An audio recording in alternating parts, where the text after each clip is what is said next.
Oke anak-anak, Assalamualaikum warahmatullahi wabarakatuh. Waalaikumsalam warahmatullahi wabarakatuh. Waalaikumsalam Terima warahmatullahi kasih. wabarakatuh. Gimana kabarnya? Sehat semua? Mas? Alhamdulillah. Hari ini materinya tentang kelenturan otot. Sebentar. Bapak coba share screen dulu ya. Takutnya nanti kalau nggak bisa. Bapak cek dulu laptopnya. Gimana? Udah kelihatan? Ngecek. Bisa nggak share screen-nya? Bisa. Oke. Aduh.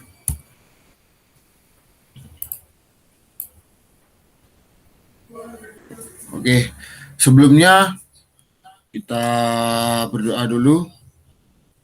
Menurut agama dan keyakinan masing-masing, berdoa dimulai.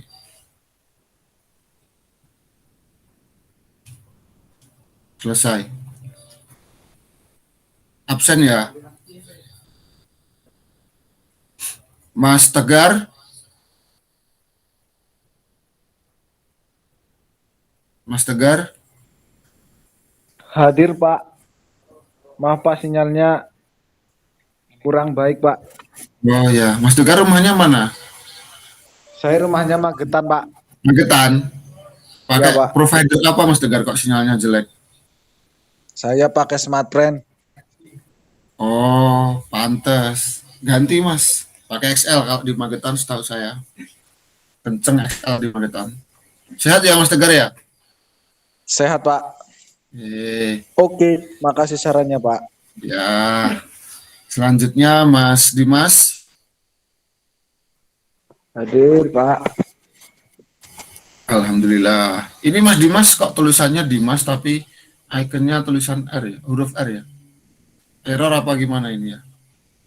Mungkin kesalahan sistem. Itu Gak apa-apa. Pak, nama belakang saya. Oh ya. Sinyalnya lancar kan? Aman Pak, Alhamdulillah. aman. Baiklah. Kota Pak. Itu bisa mengikuti perkuliahan dengan lancar. Ya, Mas Anggi, Anggi Pangestu. Selalu hadir Pak. Selalu hadir. Oke.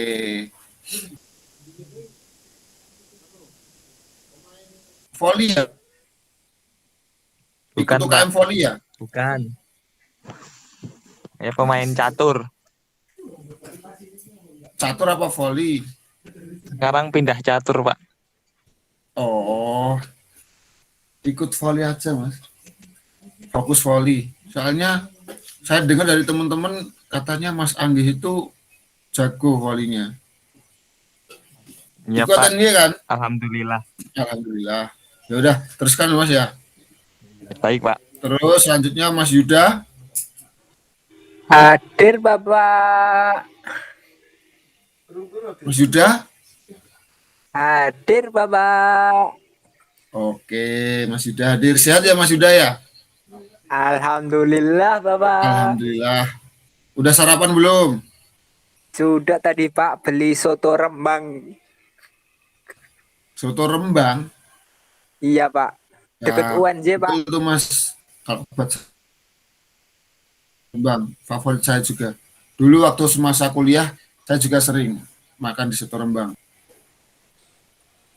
Sip, lanjutkan. Siap Bapak. Oke, untuk absensi tidak ada yang izin ya. Semuanya hadir. Selanjutnya kita ke sebelum ke materi, Bapak mau tanya dulu. Untuk tugas kemarin sudah Bapak jelaskan, sudah Bapak berikan. Untuk pengumpulannya hari ini kan, nanti dikumpulkan ke Mas Dalu, ke Mas Tegar, selaku ketuanya ya. Oke, terima kasih. Itu informasinya. Sebentar Bapak lanjutkan ke materinya. Gimana? Udah kelihatan?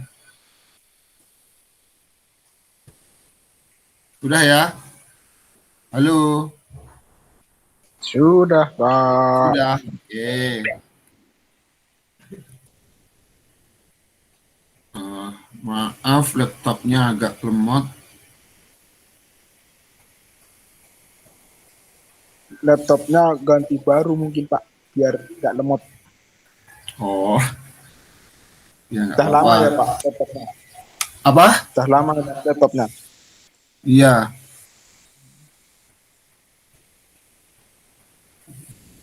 Muka Bapak kelihatan nggak? Jelas, sangat jelas, nampak Jelas jelas, banget. Pak. Jelas banget. Bentar, Bapak ambil charger dulu. Takutnya nanti kalau pas presentasi baterainya habis.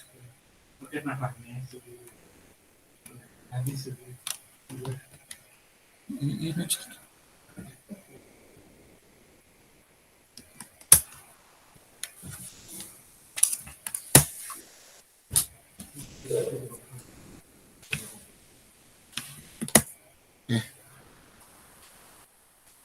Oke, langsung ke materi. Udah Bapak charge. Materi pertama, Bapak akan jelaskan apa itu kelenturan otot. Ada yang udah tahu? Wah, mainstream sekali itu pertanyaannya. Kelenturan otot? Nggak ada yang tahu ya? Udah, nggak apa-apa. Bapak jelaskan. Kelenturan otot itu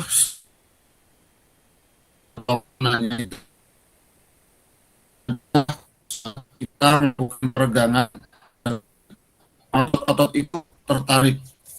Nah itu simpelnya kelenturan otot. Oke. Lalu ada juga yang namanya fleksibilitas. Fleksibilitas di sini maksudnya adalah hampir sama sebenarnya dengan fleksibilitas dimiliki tentang fleksibilitas ini yang tidak dimiliki oleh setiap insan, setiap orang. Nah, di sini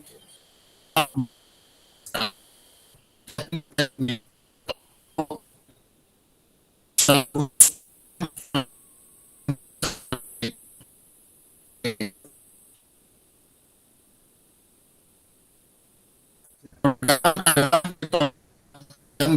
untuk mempertahankan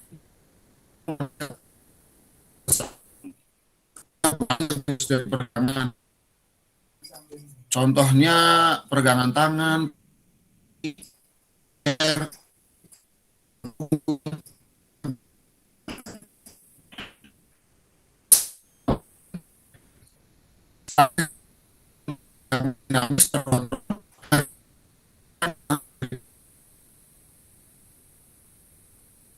peregangan itu benar-benar harus dilakukan secara teoritis dan dengan praktek yang menggunakan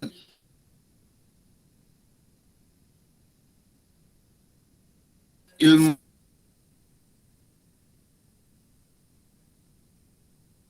tidak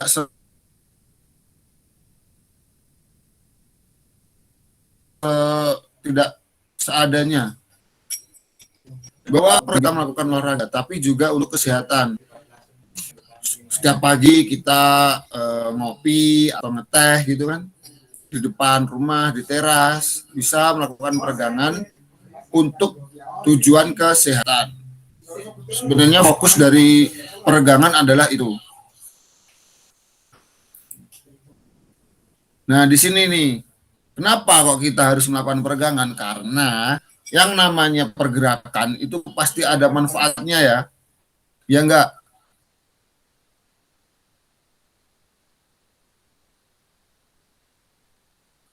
Kalian main game, kalian buka YouTube, buka Instagram, buka WA, pasti ada manfaatnya. Tapi manfaat itu tergantung berguna apa enggak. Tapi namanya manfaat berguna, maksudnya kecil atau besar andil manfaat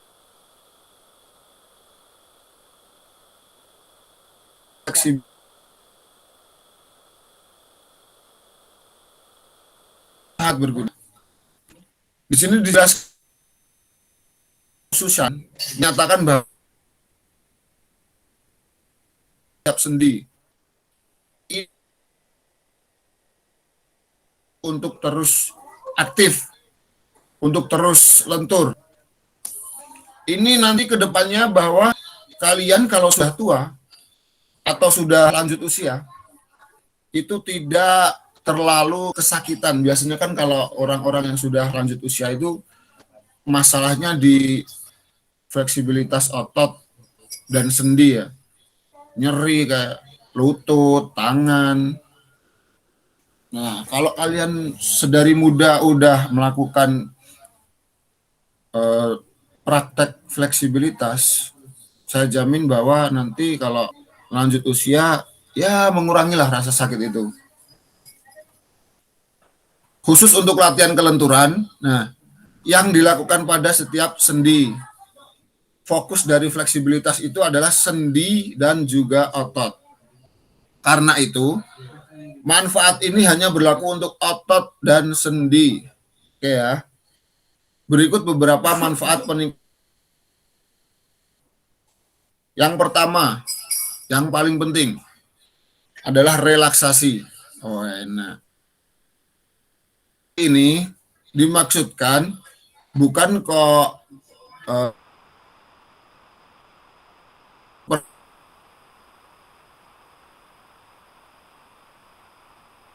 otot dan sendi kita. Saat otot kita tertarik, memang di awal rasanya nyeri, sakit. Lama-kelamaan akan terjadi kontraksi pada otot yang menyebabkan kelenturan dan relaksasi yang menyebabkan otot itu enak buat bergerak gitu. Ini juga berkesinambungan pada poin kedua, lebih mudah bergerak. Itu udah relax. Kita mau bergerak model apapun enak, pasti lebih mudah karena otot kita udah relax seperti itu. Setelah itu ada peningkatan koordinasi, ada peningkatan ruang gerak. Ini hampir sama dengan poin kedua tadi.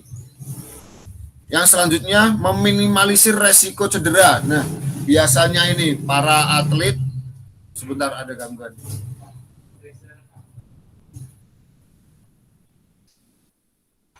Ada suara motor tadi, maaf. Lanjut ya. Poin kelima yaitu meminimalisir resiko cedera. Ini fungsi utama atau manfaat utama selain relaksasi, yaitu meminimalisir resiko cedera. Di sini ada yang atlet bola, voli, bola tangan, bola bekel. Saya Pak. Sepak bola, terutama sepak bola yang olahraga yang membutuhkan beban yang berat, membutuhkan fisik yang prima. Biasanya sepak bola, voli gitu ya. Pasti sebelum melakukan kegiatan tersebut melakukan yang namanya pemanasan atau stretching untuk melenturkan otot-otot agar tidak kaku. Kebanyakan mereka yang tidak melakukan pemanasan fleksibilitas, biasanya ototnya itu kalau istilah sini tuh ketarik. Itu rasanya luar biasa. Saya dulu pernah pemanasan, terus langsung sepak bola, itu langsung baru main 5 menit. Otot kaki saya sudah tertarik dan rasanya luar biasa. Itu sembuhnya juga lama sih, hampir 1 bulanan. Makanya buat kalian yang atlet-atlet itu jangan meremehkan yang namanya pemanasan otot, fleksibilitas, peregangan lah. Oke ya, diingat ya. Selanjutnya, peningkatan sirkulasi pertukaran udara. Terus ada kontraksi lebih halus. Nah, kan hanya berlaku pada wanita hamil yang mau melahirkan. Karena di sini kontraksi terjadi ketika wanita itu sudah memasuki fase melahirkan. itu fleksibilitas sangat dibutuhkan. Karena apa? Karena nanti agar bayinya bisa keluar dengan perlu adanya fleksibilitas di antara otot-otot bagian itu, bagian misfi.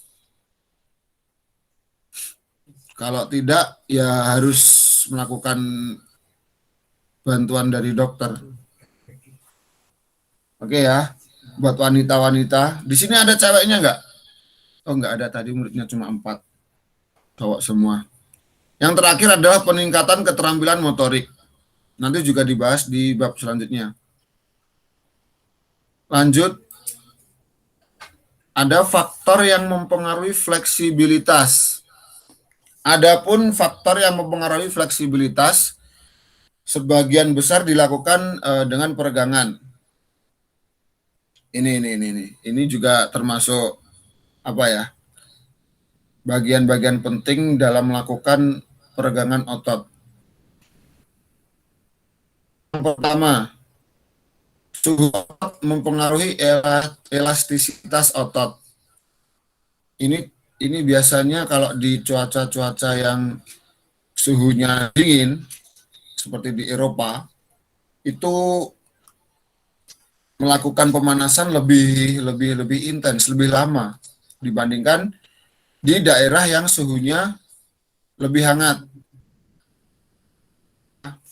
Itu biasanya kalau pemanasan tidak terlalu lama ya. Yang penting otot-otot itu sudah merasa enak, sudah siap. Itu kalau pemain sepak bola sudah ada coachnya sendiri buat pemanasan agar otot-otot itu enak nanti pada saat melakukan kegiatan. Yang kedua, usia dan jenis kelamin mempengaruhi fleksibilitas. Yang terutama di sini saya tekankan bahwa usia adalah faktor utama yang mempengaruhi fleksibilitas otot. Usia itu kita ambil contoh bahwa ada seorang kakek, ya kan? Bandingkanlah kakek dengan remaja. Remaja itu kalau bergerak saja itu sudah beda.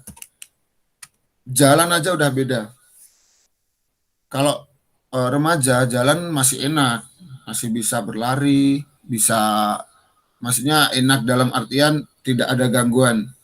Nah, kalau sudah termakan usia, itu sudah pasti hati-hati. Karena apa? Karena ototnya itu sudah termakan usia, jaringannya itu sudah melemah. Jadi memang harus hati-hati. Bahkan jangankan melakukan fleksibilitas, untuk bergerak saja itu sudah susah. Ini makanya faktor usia adalah faktor utama yang mempengaruhi fleksibilitas. Juga ada jenis kelamin. Biasanya wanita itu ototnya lebih lebih fleksibel ya dibanding pria.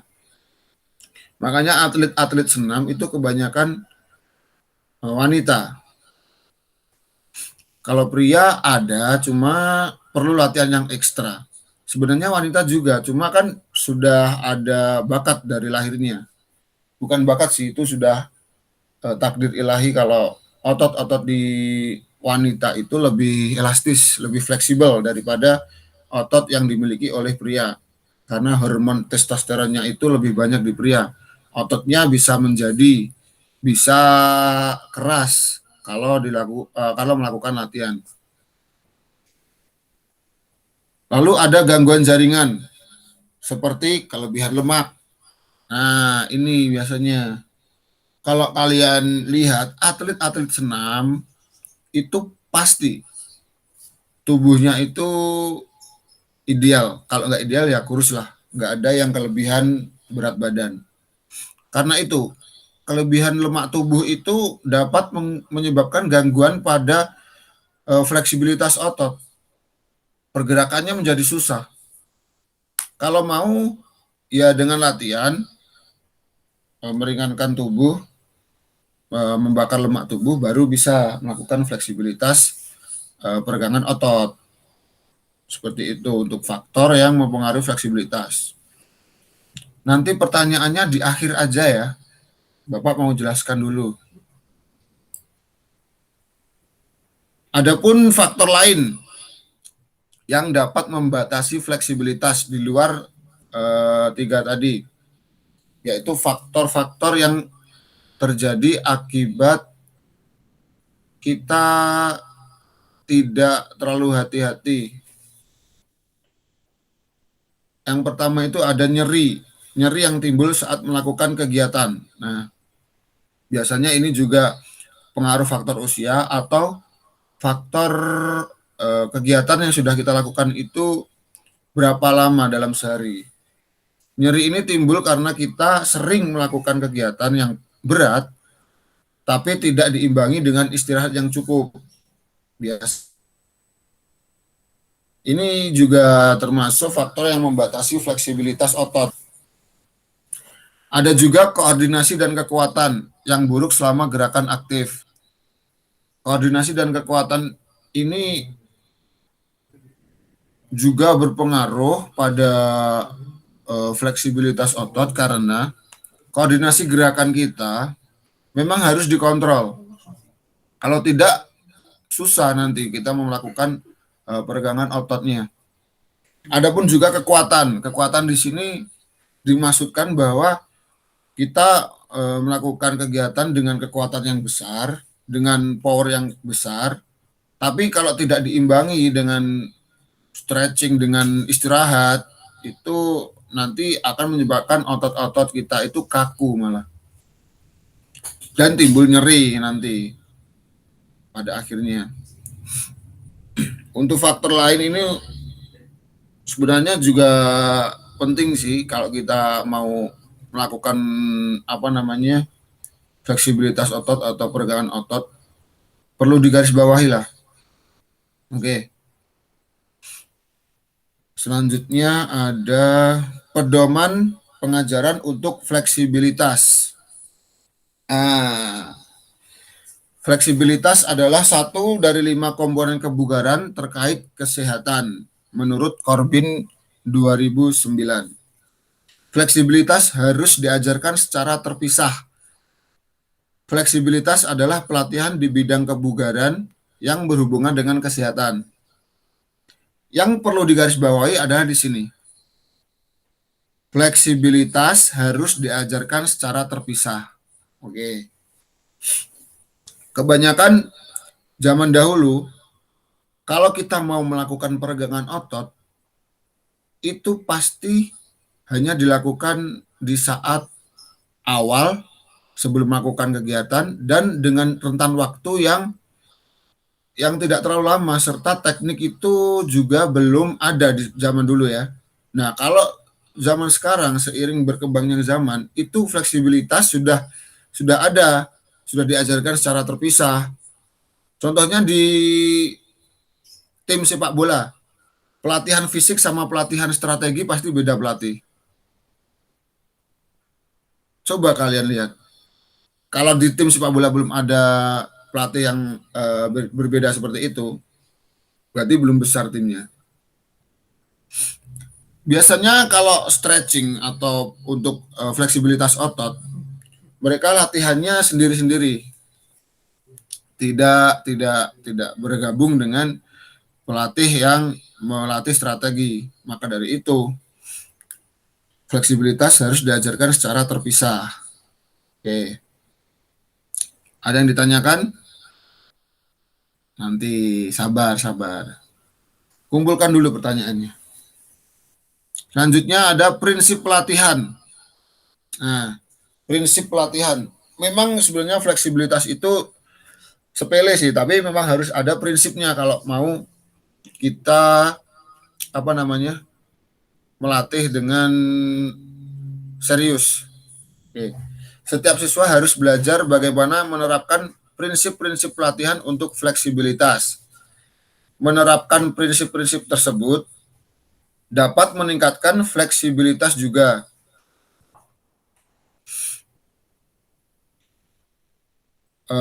Untuk fleksibilitas kita juga dapat menerapkan pedoman FITT. FITT nanti ada juga bab sendiri, selanjutnya dalam program mereka dibahas di bab selanjutnya. Nah, pada intinya, setiap perbaikan dalam fleksibilitas akan hilang jika kita berhenti melakukan latihan fleksibilitas.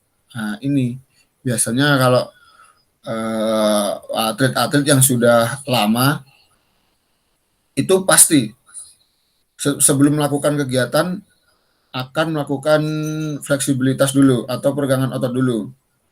Nah, untuk orang awam kalau tidak dilatih, tidak dilakukan secara rutin, itu juga membuat otot kaku. Makanya sering terjadi pemain-pemain sepak bola yang amatiran itu kram, nyeri otot. Itu karena mereka tidak melatih peregangan ini secara rutin. Padahal di sini kalau kita tidak melakukannya, dikatakan bahwa bisa menghentikan atau menghilangkan kelenturan otot. Ini yang menjadi faktor utama kram atau cedera itu di sini. Untuk selanjutnya, prinsip overload atau kelebihan beban dalam upaya pembentukan otot menyatakan bahwa untuk beradaptasi dan meningkatkan fleksibilitas, unit otot tendon harus diregangkan sampai tegang. Maksudnya di sini kalau kita melakukan fleksibilitas otot atau peregangan otot, memang harus dilakukan secara bertahap. Tidak kok kita memaksa otot kita langsung untuk fleksibel, itu malah salah itu. Tetap yang namanya fleksibilitas itu harus dilakukan dengan bertahap. Memang di awal rasanya tidak nyaman, rasanya sakit, tapi lama-kelamaan kalau kita sudah mapan ototnya ya, sudah stretch, sudah melar gitu ya, itu malah tidak terasa apa-apa. Nah, maka dari itu harus dilakukan dengan bertahap. Lakukan kegiatan tersebut berulang kali hingga otot rileks dan tidak merasakan sakit seperti di awal. Itu. Untuk selanjutnya ya, pedoman FITT. Tadi sudah Bapak singgung sebelumnya. Apa itu pedoman FITT? Ini juga penting dalam melakukan fleksibilitas otot. FITT merupakan singkatan dari frekuensi, intensity, time, and type. Oke. Frekuensi yang disarankan untuk peningkatan adalah setiap hari, rutin ya, secara teratur. Kalau mau ototnya itu rileks, ototnya sudah terbiasa dengan peregangan. Kalau untuk minimalnya 2 hingga 3 hari per minggu. Ini kalau kalian sibuk itu minimal lakukanlah peregangan ini 2 hingga 3 hari per minggu. Tapi seharusnya enggak ya. Karena melakukan peregangan ini mudah saja, tinggal diri, sentuh lutut, udah.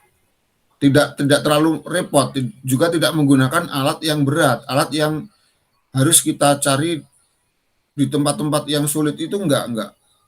Kita cuma tinggal berdiri, dengan duduk juga bisa, lalu melakukan peregangan. Sebuah peregangan statis yang melampaui titik ringan atau titik rasa sakit. Nah, statis di sini maksudnya adalah secara bertahap.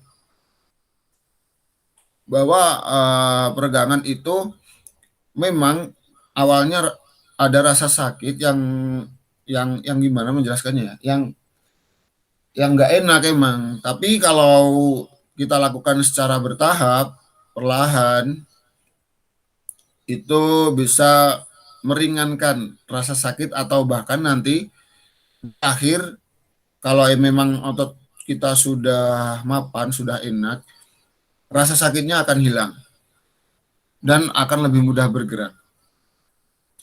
Hasil studi mengatakan bahwa peregangan yang baik dan efektif itu dilakukan selama 10 detik hingga 1 menit. 10 detik, cuma 10 detik. Masa ya 10 detik masih keberatan.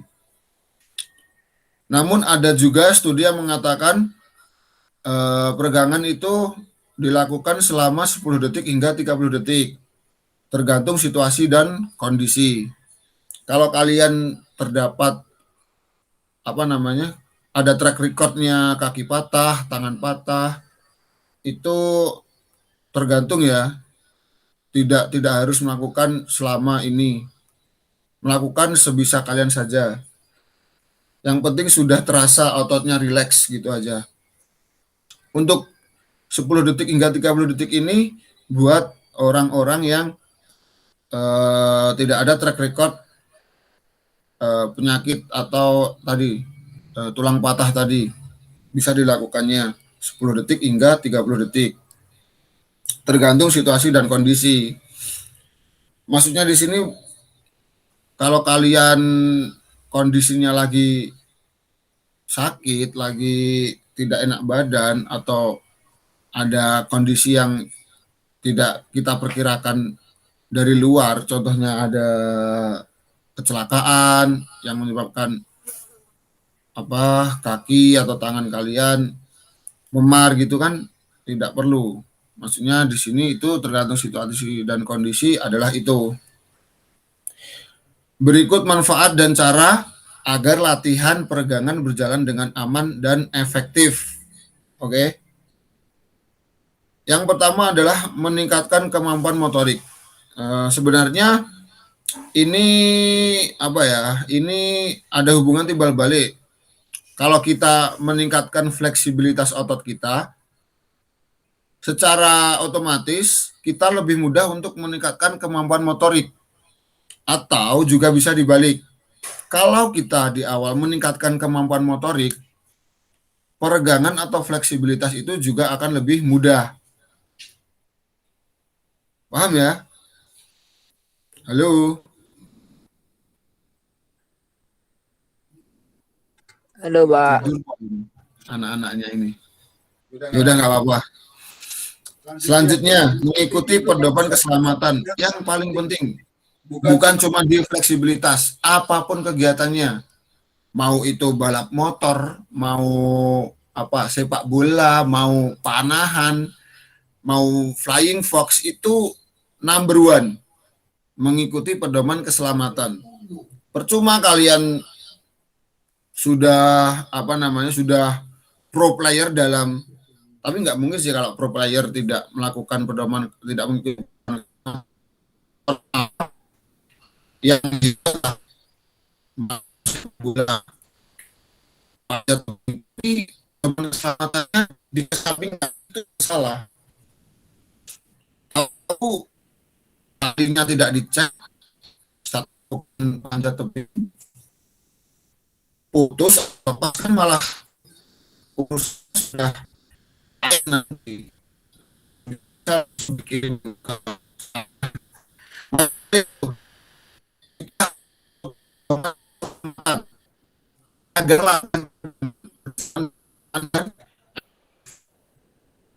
agar makan untuk langganan. Ya itu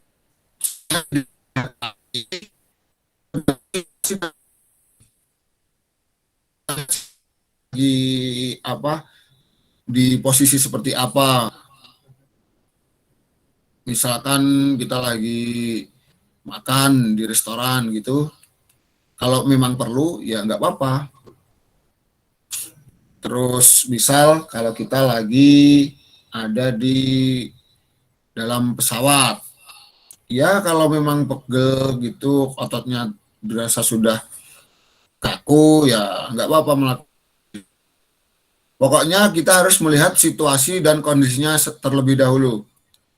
Oke. Yang terakhir adalah latihan kontraindikasi. Itu sudah dijelaskan di awal tadi. Selanjutnya, sebetulnya udah selesai sih ini. Nah, benar udah selesai. Oke, jadi untuk fleksibilitas itu saja. Kalau kita ringkas ya dari awal, intinya bahwa setiap kegiatan itu memerlukan yang namanya fleksibilitas. Kalau otot kita udah kaku, itu kegiatan apapun pasti akan sulit dilakukan. Maka dari itu fleksibilitas itu penting. Toh juga apa namanya tidak sulit kok melakukan latihan fleksibilitas. Cuma 10 sampai berapa menit tadi? Halo. 1 menit, oke? Cuma 10 detik sampai 1 menit latihan peregangan otot itu. Nggak lama-lama, nggak muluk-muluk. Nggak perlu alat, oke? Tinggal kita berdiri, duduk juga bisa melakukan peregangan. Yang penting itu niatnya. Kalau sudah ada niat, pasti enak nanti ngejalaninya. Oke? Jadi intinya itu, setiap kegiatan itu memerlukan fleksibilitas otot. Ada kegiatan yang tidak memerlukan fleksibilitas otot. Misalnya badan kalian kaku, nggak bisa bergerak. Ada kegiatan yang dilakukan dengan cara itu. Tidur bukan kegiatan. Oke, jadi itu ya intinya ya. Pokoknya kalau kalian mau enak kehidupan sehari-harinya, bergerak, berjalan, atau yang atlet-atlet itu perlu diperhatikan fleksibilitas ototnya. Oke?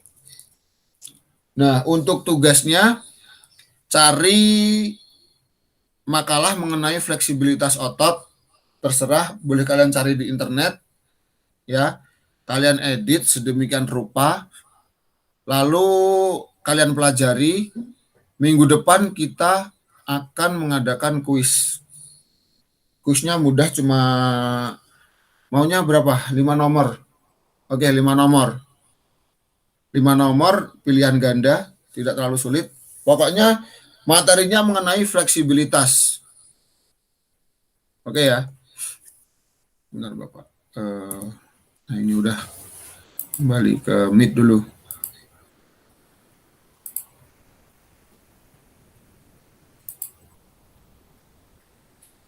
Oke. Kelihatan ya. Jadi tadi itu intinya. Dan untuk penugasan, untuk makalahnya bisa dikumpulkan minggu depan. Nanti bisa melalui Mas Tegar. Mas Tegar sanggup ya? Halo Mas Tegar.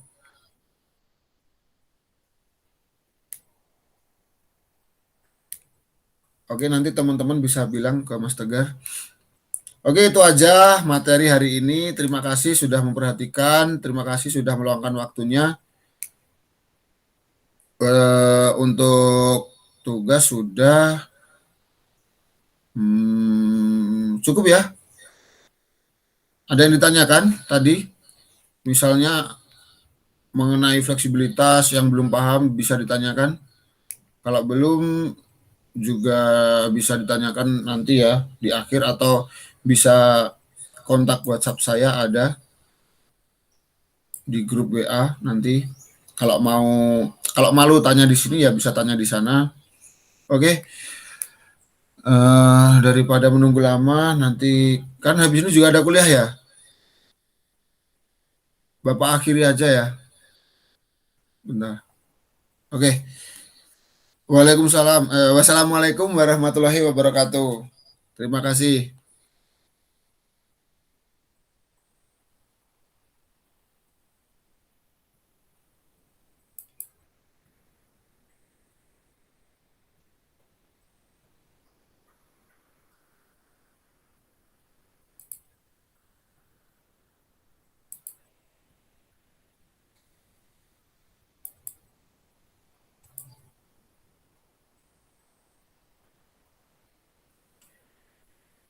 Iki rekamannya piye iki? Piye lah mati nih. Oh iki wis. Rekaman akan disimpan Google Drive Rizal Palevi.